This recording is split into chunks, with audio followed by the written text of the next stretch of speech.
Factorio is a game with many overhauls, but due to the 2.1 update coming soon, I decided I should do a run that I can get done in a fairly reasonable amount of time, just in case the overhaul I've been looking at for a while isn't ready for the 2.1 release. I mean, it probably will be, but that was the basic idea. And after a bit of snooping around the mod explorer, I found this, a mod called Ribbon Maze, which is pretty much exactly what it sounds like.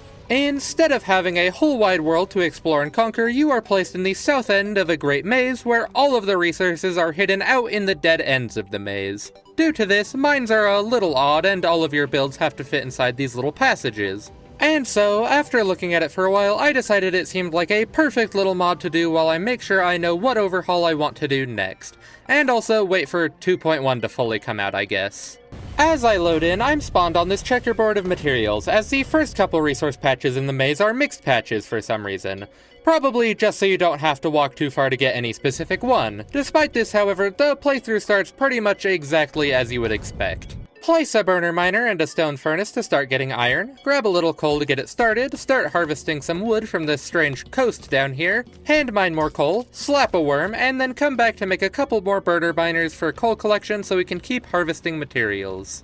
The main notable difference between this and the usual burner start is that the ores in this starter patch are super thin, only having about 25-ish ore per tile. Due to that, I decide to go a bit wild and harvest the entirety of this starter patch, like some sort of voracious mechanical termite.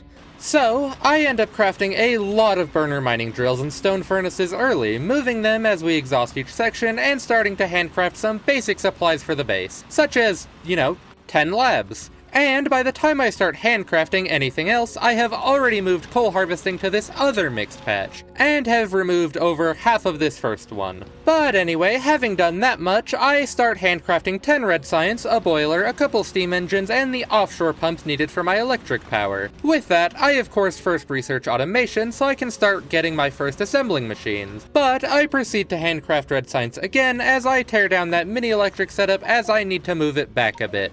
See, part of the reason I wanted to clear out that whole resource patch, other than just my sheer gluttony, is because this segment of the maze seems pretty perfect to shove a bunch of steam engines into. It allows me to get 18 steam engines per row, so as power demands increase, I can just expand the steam engines down this line east. For now though, just one set is fine, allowing me to power my labs that I can fill with my handcrafted science to research electric mining drills, as I would rather not continue the burning mining drill shuffle, despite how long I did it for. Then, more handcrafted science for radars, and then a bunch more handcrafting to get this whole row of steam power set up. 9 boilers, 18 steam engines, 9 iron boxes, fed to and from with burner inserters, more handcrafted science for logistics so I can set up underground belts and splitters so I can actually, run a belt out behind the boilers, as they are quite snug in this little maze segment. However, during that I get my first biter attack, as somewhere up in the maze I have a biter nest absorbing pollution, which of course prompts another handcrafted 10 red science to research gun turrets.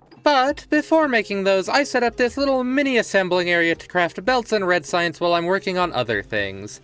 It's hand-fed, but it should help in the long run. Belts in particular are very important, as to get any resources in this maze, I'm gonna have to send out these super long belts to get the pure resource nodes deeper into the maze. Kind of like those weird tendrils of those messed up little slime mold things. Which is kinda what this playthrough made me feel like. The first one I'm going for is this coal patch, which is north from the power zone, then east away from the mixed patch, and then back north, first turn to the west, and then south to make it to the coal. This requires me to run belts and power poles through that whole path to connect it down to the steam boilers it will be powering. And for now, I'll just use 10 electric mining drills, as I figure that should be plenty. Though, ironically enough, while I'm setting that up, the one boiler I had hand-fed coal has run out of coal, and I have to go refuel the system to get it working. But from this point on, it should fuel itself. While doing that, I notice a conspicuous gap in pollution down on the east side, next to a copper area, which is probably where the biters came from,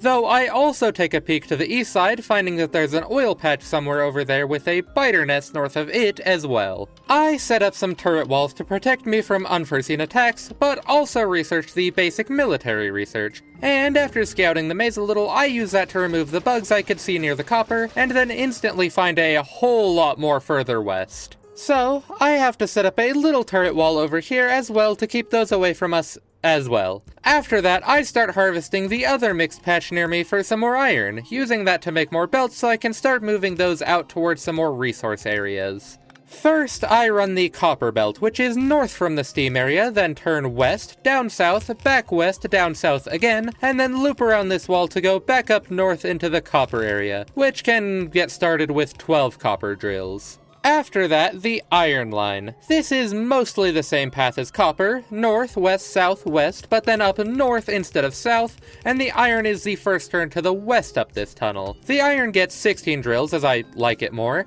and with the power connected up, that should be copper and iron ore set up. Though, of course, I'm gonna need a lot more of this in the future. From here, predictably, I can shove iron and copper ore into these furnaces, which both output onto this belt. That belt then runs down in the middle of this setup, which makes 120 red science per minute, which I will for sure never regret that number of science packs. It takes a little fiddling to get the gears on the right side of the belt, as I have the gears share the output belt with the red science, so I need them on opposite sides of the belt. But with that done, I have red science automated and being put into my labs, allowing me to finish up all the red science I hadn't finished yet, which is not a lot, honestly. So of course, we need to get to green science next, and sticking with the 120 SPM goal, I start handcrafting all the buildings I will need to set that up as well. We love handcrafting. I start with setting up the 2 rows of green science assemblers in this parallel passage north of the steam area, and then place the furnaces needed for it right up above them. I feed from the same iron and copper lines feeding red science, and the same coal as well, as frankly, I should have more than enough in those. Those plates can then move west on their belts to the assemblers for circuits and gears, which are then turned into belts and inserters down behind the green science. It isn't very hard, only a slight step up from red science, so we can then just put the belts and yellow inserters on a belt between the green science assemblers. Then I just run the output belt of the green science onto the opposite side of the belt to the red, and now we have red and green available in our labs. However, with how much science is being made, we could do with some extra labs. Though we're also making more pollution, so while I handcraft those, I head up to start cleaning another nest. And I also take the time to set up some more iron drills to keep up with the extra demand. But with the labs handcrafted, I place those to have 3 rows of labs, for a total of 60 labs, which is more than enough for the rest of the playthrough, especially since I don't even have any lab speed upgrades yet, which will make this probably overkill. Midway through that, however, I get some destruction alerts as some biters break through the thin defensive wall I had made for them. So I get to run out through the maze to deal with those. Or more like repair the wall and tickle one worm, because I run out of ammo almost immediately. So I need to get more before handling that. That just means running home to get iron though, as right after that I can come back and handle this mini nest and its larger southern neighbor. And that one's southern neighbor as well, clearing out this part of the maze quite well. With that handled and a handcrafted pump jack to get the oil trigger tech, I can start researching towards oil products and blue science while I clear out some more biters. This time on the east side, as if I clear out these few nests, there are no more nests down these tunnels, meaning one less defense installation needed. Now, there's only one path through the maze that has more biters through it, as the rest has been cleared. After that though, and before making another science, I noticed that the coal belt is getting a little low and her steam engines are starting to get quite close to their max output. So I make another row of steam engines and then add some more coal drills to keep it well fed. Then I make another little turret and wall combo to expand my territory a little with just an absolutely miserable attempt at Dragon's Teeth on it. In my defense, it has been a while since I made Dragon's Teeth. In my offense, however, this should have been obviously trash on first glimpse, let alone full construction. But anyway, after getting that set up and a lot of handcrafted pump jacks and pipes, I can cover this oil patch up here, and start running pipes back towards the home base. It isn't a great oil patch, but it should be able to manage at least blue science, I hope. With that, I start handcrafting all the buildings I'm going to need for that blue science, which, if you couldn't tell yet, yes, that is becoming a pattern. I was feeling lazy, so no mall. I do start using steel furnaces now, however, which prompts me to have to hand feed some furnaces to get steel and set up a little stone brick area in the mixed patch near the steam engines. But with that, we can get right to blue science, which has a bit of a throughput spike in comparison to the other sciences, prompting me to use some of these assembling machine 2s to make more belts, and then some red belts for their faster speeds. With those, I head up to this new iron patch to the east, south, east, and then north to the other sciences, and start setting up some more substantial iron mining in comparison to our previous endeavors. This patch will be entirely used for blue science though, as it needs a pretty substantial amount. First, I set down the 23 iron furnaces, and right next to those I can put the 32 total furnaces required for steel. Fitting them all in is a bit tight, as well as the coal line I need to fuel them all, but with medium power poles being able to power both sides of a furnace and a lot of inserters, I can make it work. With that, I can set up 3 pipe assemblers, 2 gear assemblers, and mix those products and the steel into the 27 engine assemblers we need for the blue science build. Then, besides that, in the free space, I can start working on the red circuit lane. First, 10 assemblers and a bit of a strange orientation to make all the wires we need, fed down along with some iron into the 4 green circuit assemblers. And lastly, the rest of the wires, as well as the green circuits, as well as the plastic we're going to be making a bit later, can all be combined into the 24 red circuit assemblers. Once we have those, we'll be able to bring them next door to the 32 blue science assemblers. However, we first need to get our oil products, both plastic mentioned for the red circuits and the sulfur needed for the blue science itself. But before doing that, I do run a belt all the way over to the copper mining area we were already using. That is because it still has some space and is the closest one to blue science, and so I set up some drills there so I can finish the copper furnace stack. Then of course I can just move the copper up and into the copper wire segment of the red circuit line. But anyway, oil.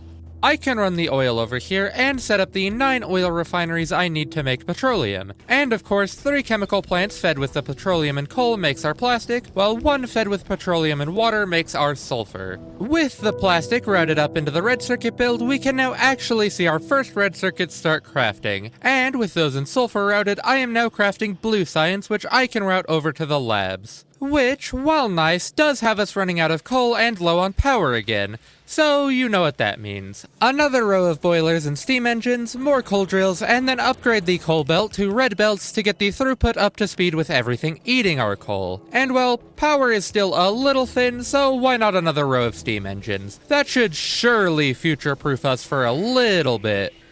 Right? Well, before testing that, I do take a moment to clear out the nearby biter nest so I can push my wall up a bit, as my last wall covered no stone, and stone is needed for the next 2 sciences we're going to make. First of which is actually going to be a bit of a step down in complexity as I'm backtracking to make military science. I know a lot of people seem to like to skip out on making a proper military science build, but it is, at least in my opinion, very much helpful enough to warrant making it well. However, due to the walls and me making it at 120 SPM, I am going to need to run 2 belts into the maze to get stone. I need about 20 stone per second, so about 1 1/3 belts, and 34 mining drills. I also need an additional 11.5 iron ore a second, so that's another belt for that and 20 drills. And I need a little copper, but I'm just gonna steal it from the red and green science line as it needs such a puny amount that it really should be fine.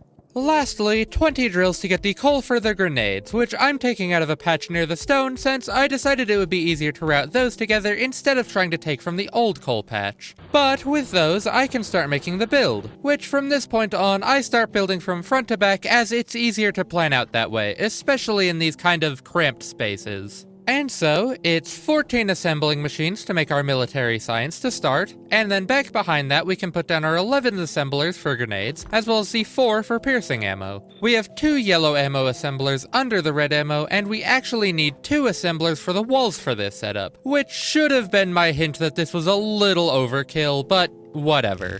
With those, I can just set up furnaces and route materials from there, starting with our 16 furnaces for stone bricks to feed the walls, and then 4 steel and 2 copper plate furnaces to feed the red ammo assemblers, and lastly, the 19 iron plate furnaces for the yellow ammo and the grenades. Then, just route the belts and place the inserters, and there we are, military science. However, the first real obstacle of the maze is now starting to reveal itself. Other than the massive belt lines required to get anywhere, of course, it's the oil shortage. I may have 36 pump jacks on that oil patch, but it isn't even really keeping up with blue science. And so I set up this massive storage area to at least be able to buffer a bit during downtime. However, I suspect this will be a larger issue once we get to the other two sciences, where oil is needed in much larger quantities. But at least I can research some more stuff while I prepare for that. I do realize I forgot to connect over half the stone mines for military science though, which is a smidge embarrassing and would explain why I was running at about 60 SPM for a minute instead of the target of 120. But well, it's about time we get to the challenging sciences, and first one we're going to be tackling is purple science. Purple science takes way more materials than any of the other sciences we've done up to this point, by a lot. And as is the usual for this playthrough for some reason, that means handcrafting hundreds of mining drills, furnaces, and all the other buildings needed to make purple science.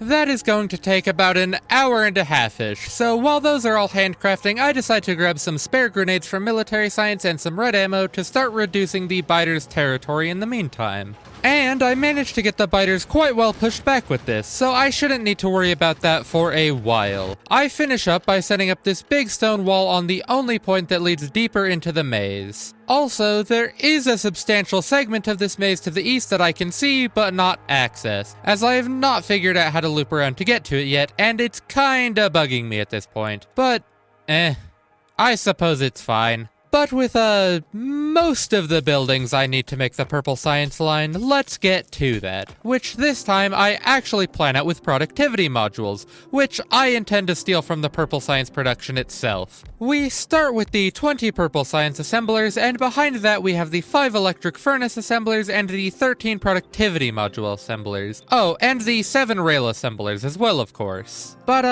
after that, a calm, cool, and reasonable 51 red circuit assemblers. Classy. Due to the shape of the maze section I'm shoving this into, I even have to bend it, and I add the odd red circuit assembler in the corner, which is a little sad looking. But after that, 10 green circuit assemblers and 22 copper wire assemblers. With that, we can now start the oil part of this. Fortunately, I now have access to the advanced oil processing recipe, so despite needing a lot more plastic than I did for blue science, I should be able to manage. I need 6 chemical plants to turn all of the light oil into petroleum, and 2 to turn the heavy oil into light oil. Along with that, I of course need the 6 oil refineries themselves. After crafting some more belts, I then also set up the 7 chemical plants for plastic I need. Then I need 49 copper drills, making this copper patch now fully full of drills, which is, pretty grand. That copper ore will flow onto the 47 copper furnaces to make pretty much 2 full belts of copper. After that, I run a belt up north to get coal, setting up 21 drills for coal, which is routed down into the furnaces and plastic plants. Next up is the 37 mining drills for stone, which we need for both the stone bricks for furnaces and the stone itself for rails.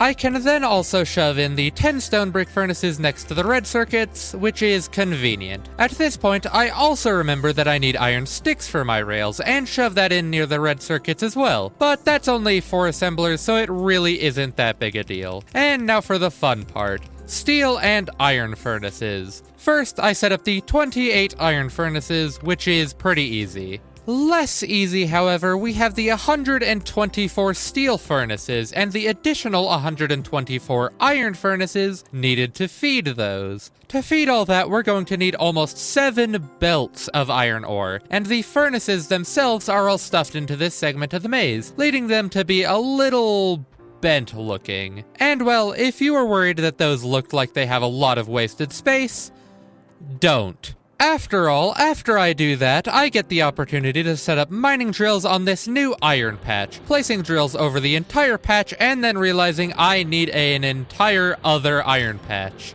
This leads to me running 4 belts from this patch down through the maze and combining it through this 8 to 7 balancer with another 4 belts from the entire second patch of iron ore I'm mining for purple science. I then get the fun task of cramming these 7 belts through that previously wide open space to feed all the steel and iron furnace stacks, which I make work out in the end. And now, you remember how I said I had handcrafted almost everything I need for purple science? Well, yeah, I forgot the pump jacks. On this end of the maze where I'm putting purple science, there are 2 oil patches I intend on using, and since each of those has 36 oil nodes, I need 36 times 2, that's 72 pump jacks, as well as a ton of pipes to route that oil around, of course. This isn't bad overall, besides needing pumps since the pipes ended up a bit too long, and this segment of cliffs which thought it would be really funny to perfectly span this segment of maze, making it completely inaccessible. With that out of the way though, that should, hopefully, be plenty of oil for purple science. I normally wouldn't even doubt it with that number of pump jacks, but the richness in these patches is so terrible that none of these pumps is even getting more than 2 units of oil a second. Which, as far as fluids in Factorio goes, is terrible. As with blue science though, I do make sure to set up some oil tanks to buffer it a bit. Then I can just route the steel and iron and I should hopefully almost be done. It has been like 3 hours, so yeah.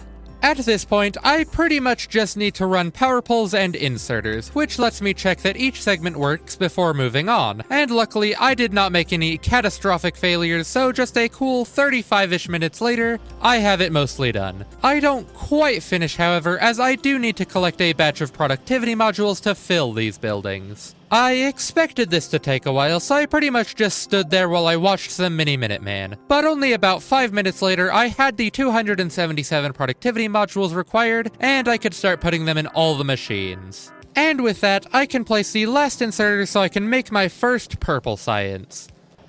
14 hours and 39 minutes into the run. I'm so quick, I know. This surely cannot be because I've been handcrafting almost everything.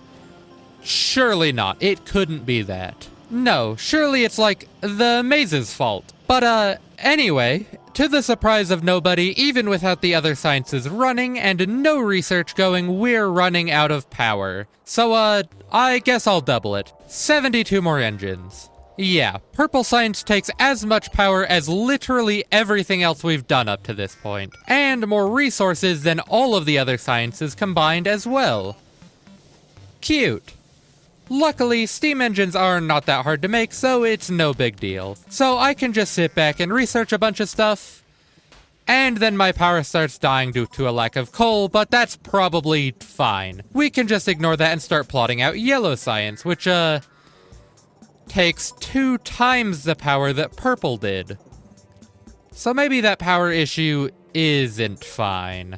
But instead of worrying about that, I just flood my handcrafting queue with all the buildings I need to make yellow science, which takes like 1.5 hours to craft. Though I also set up this little area to make belts, so that's nice, I guess. I also don't make the electric furnaces or productivity modules by hand, as I can just steal those from purple science instead. However, with that, I can tell I'm going to need to improve my power before I can set this up. Especially since I'm using electric furnaces this time, better power is non-negotiable. So running over to blue science, I make and barrel a bit of sulfuric acid and run that up to the uranium patch I have right next to the first iron patch for purple science. With the sulfuric acid, I can get the trigger tech, which allows me to research Covarex enrichment and nuclear power, as well as nuclear fuel reprocessing. Then, down near the power plant, I set up a mini hand-fed concrete area so I can make a pair of centrifuges to start processing uranium, so I can hopefully get the good uranium I need for enrichment while I work on other things.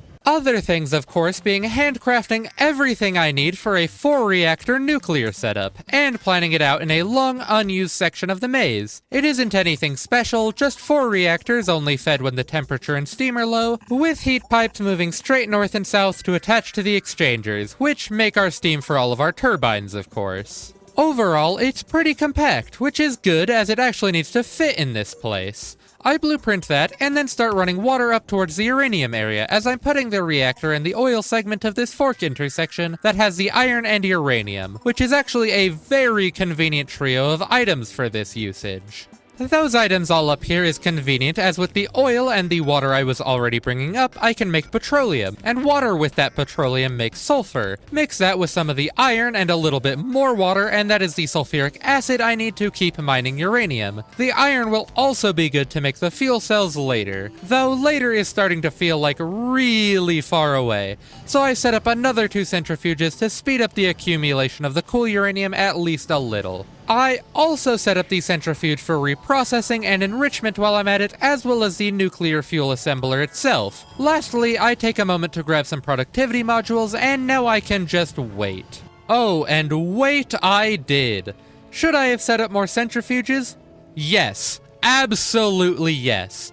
But I did not do that. I instead sat there doing nothing for 5 hours while I waited for the enrichment to start up. 5 hours. But at least I was there to see the last one go into the centrifuge, so that was nice. Oh, and then guess what I do? If you guessed wait and do nothing for another 1.5 hours, you would be right. I waited 1.5 hours for the enrichment process to collect enough cool uranium to spit out an excess, which makes nuclear fuel cells, which are belted down to the nuclear reactor, and boom. Now we shouldn't have to worry about power anymore. Wondrous. Now I just need to make yellow science and this can be done. So, as last time, front to back, starting with the 20 assemblers for yellow science, which I for sure did not forget to research. I would never. Behind that, we can place the 39 low density structure assemblers and push the other input belts to the side. Behind that, I'm putting the 17 assemblers for flying robot frames, where at this point I am starting to notice that the input lines are starting to get a little cramped. But I'll manage. I do take the time to mark which one is which though, so I don't forget and then get them mixed up. Display panels are very useful for this. But anyway, behind the flying robot frames we can put the 5 chemical plants for batteries and the 8 assembling machines for electric motors, which are both materials for the flying robot frames, and will just be placed on one belt to go into that. Along with the batteries, I place the sulfuric acid and sulfur as I only need 1 chemical plant for each, and I might as well put it here since this is where it is needed. Above those, we can put in the assembler for gears and the assembler for pipes, which will both be sent up into the engine assembly area, which is only 8 assemblers. Around here, as I start having to run pipes through the belts, I decide to rearrange some of the belts across sides, as well as to try and even it out a bit, and then I set up the 17 assemblers for blue circuits, realizing during that I need to pipe the sulfuric acid up here, which I may or may not have forgotten when I set up the sulfuric acid earlier. Above those, we can of course put the 19 red circuit assemblers where we are finally reaching close to the end of this straight section of maze. Due to that, I decide to turn to the west and continue setting stuff up on this path, which ends up being convenient as there is no other belts over here yet, so I have a little extra room to work with. So, in this bend, I set up the 21 green circuit assemblers as well as the 42 wire assemblers, which is actually a little overkill, but that's fine. Better more than needed than not enough. And well, with that, most of what's left is plates, and then a little plastic, so I'll start working on the furnace stacks. In total, I need 37 furnaces making steel plates, 86 making iron plates, and 128 making copper plates. Which is probably why I decided to postpone that and instead start working on the plastic and oil instead. First, I set up the 7 chemical plants for plastic bars, and then run the petroleum input pipe from sulfur up here so they're connected. After that, I can start making the actual oil, which I decide to solve the whole terrible oil patches thing by just using coal liquefaction instead. And since I was heading up this path anyway, I can use the conveniently placed coal patch right up here. I set up the 12 oil plants for coal liquefaction as well as the 9 chemical plants to crack heavy oil and 13 to crack light oil. It is important to note that unlike with purple science, I actually want to store some heavy oil this time, as I need it to make the lube. So I actually set up the cracking to only crack oils I have a large amount of. Then just run the water up to make sure that it's working. And of course, the 1 chemical plant for lube connected down to where it is needed. But well, now I have no other excuses to wait off on the furnace stacks, so let's get to it. First up, steel. This needs 37 furnaces for the steel itself and another 37 for the iron plates it's made from, making it a total of 74 furnaces. After that, I can shove in the other 49 furnaces I need for iron plates, which I'm realizing now I did not need 2 red belts for, but well, I did that anyway, so whatever. So now, we can just finish up with the 128 copper furnaces, which, while immense, is just furnaces, so it really isn't that bad. I just split it into 4 stacks and mixed them together with a balancer at the end.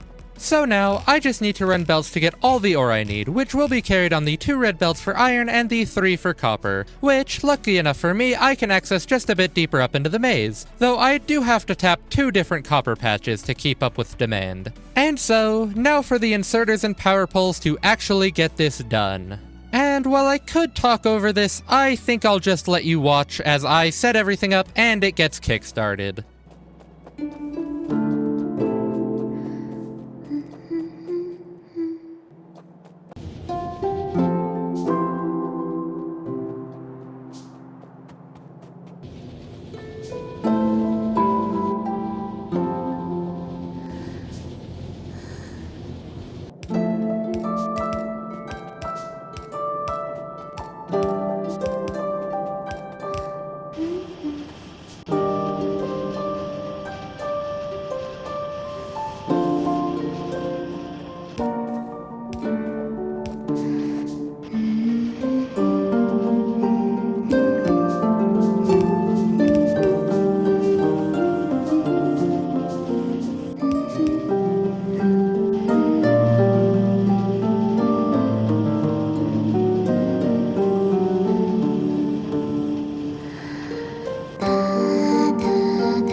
And with all those done, I have finally path-found my way into yellow science, which leads to the lab, allowing us to start researching the rocket silo so we can finally finish this run.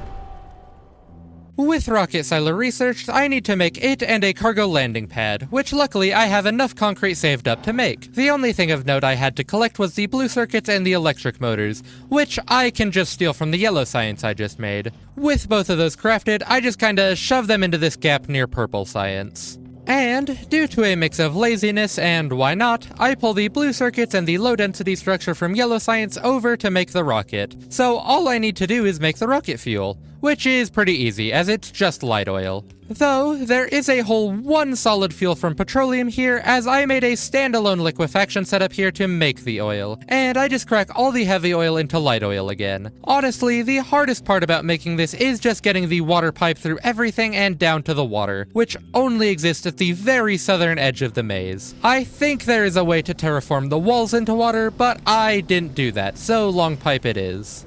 Then, just a little bit of waiting, only about 10 or 15 minutes, and boom, we have a rocket.